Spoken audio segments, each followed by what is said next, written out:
To install the Pulsar LT on your 3.0 liter Duramax, you simply need to disconnect the engine to body harness connector located here in front of the factory airbox.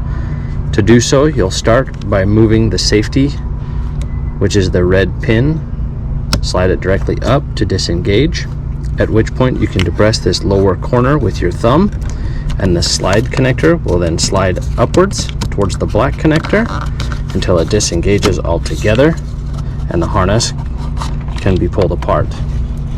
Using the harness included with the Pulsar LT, you can then connect the new harness to the engine side in the same fashion by pushing it together, moving the slide of the connector all the way down until you hear it click, and then re-engaging the red safety clip.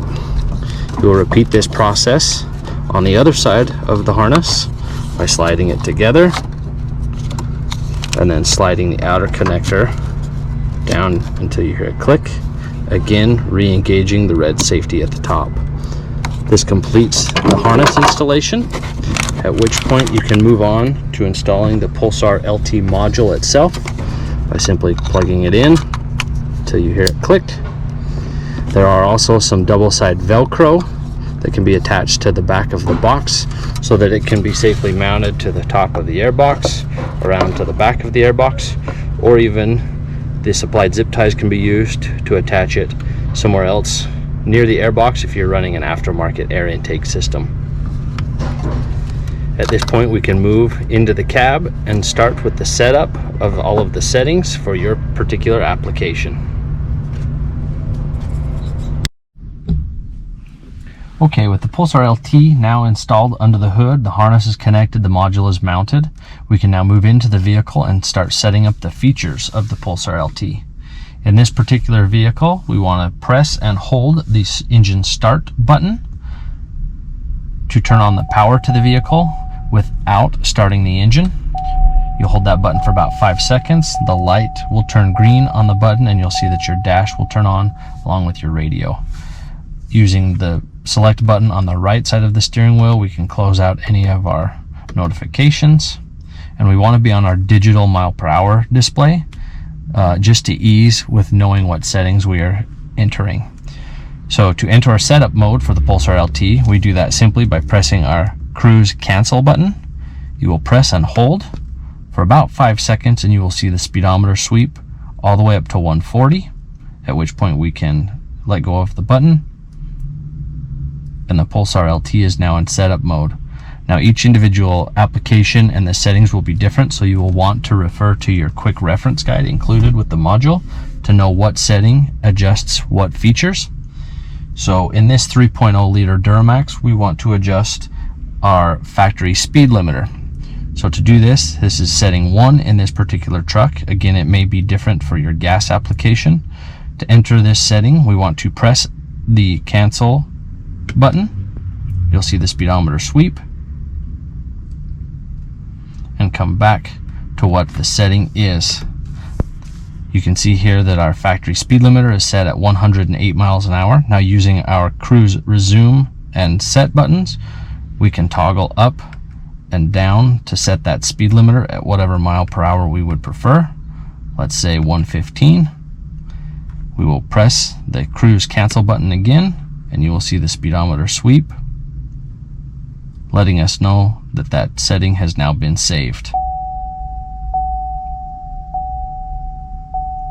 At this point, we can press and hold our cruise cancel button again until the speedometer sweeps to re-enter our setup mode and move on to the next setting.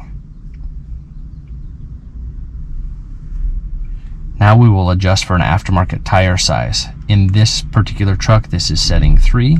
Again, use your reference guide to know which setting is which for your engine and model. We're going to press the cruise cancel button to enter, and it is first going to ask for our factory tire size. You can see that the mile per hour reads 32. This is the large number of our tire. And then it will ask us for our half-inch size, 0, 1 through 10. This is an exactly 32-inch tire, so we want to leave at 32.0. We will press the cruise cancel button again. The speedometer will sweep. Now it is going to ask us for our aftermarket tire size. We have done a leveling kit and a mild tire upgrade, which is a 33-inch. Using our tape measure, the tire actually measures 32.8 inches. So we want to make sure that this first one is at 32. Press the cruise cancel button, and then we can toggle through using our resume and set buttons to get to 8 for a 32.8. We will press the cruise cancel button again. The speedometer will sweep, letting us know that our modified tire size has now been saved, and our speedometer should read correctly for the new tire size. Again, to enter that setup menu, we want to press and hold the cruise cancel button. Speedometer will sweep and we can let go. Now we want to, let's disable the auto start stop feature in this truck. For the 3.0 liter Duramax, this is setting 8. Again, for the other gas applications, the settings will be different, so make sure that you're using your quick reference guide included with the Pulsar LT. We want to press the cruise cancel. The speedometer will sweep again. At this point, we have the option to select 0 miles per hour, which leaves the auto start stop enabled, just like factory, so that it will work with your factory button. If we scroll up to the 10 mile an hour setting, this will disable that feature for good, so that the auto start stop will no longer function and you no longer have to press the button on the factory dash anytime you want to turn this feature off. It will remain off all the time. So to activate this system, we can just press, and that will save our factory auto start system into the disabled mode so that it no longer functions.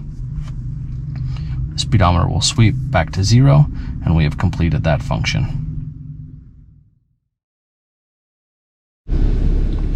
One of the other great features to the Pulsar LT is the built-in throttle booster that is adjustable on the fly while you're driving. With the engine running, whether you're in park or you're driving, you can control that throttle boost setting simply with the cruise control, resume, and set buttons. So with our cruise control off, we can simply press our cruise control resume button, and you'll see the speedometer climb to the 50 mile an hour, which is the setting 5, the most responsive setting. By simply pressing that toggle button down, it will change settings to 4, 3, 2, 1, and 0. This will adjust how sensitive the throttle is, which makes it much nicer for daily driving, accelerating quicker from a stop, takes away that dead pedal and that lag that you feel in the GM application. This can be adjusted at any time while driving, as long as your cruise control is disabled at the time you try to adjust it. Obviously, with the cruise control enabled, this button is going to change your mile per hour that the cruise is set at. So make sure that you turn your cruise off, and you can adjust your throttle sensitivity at any time.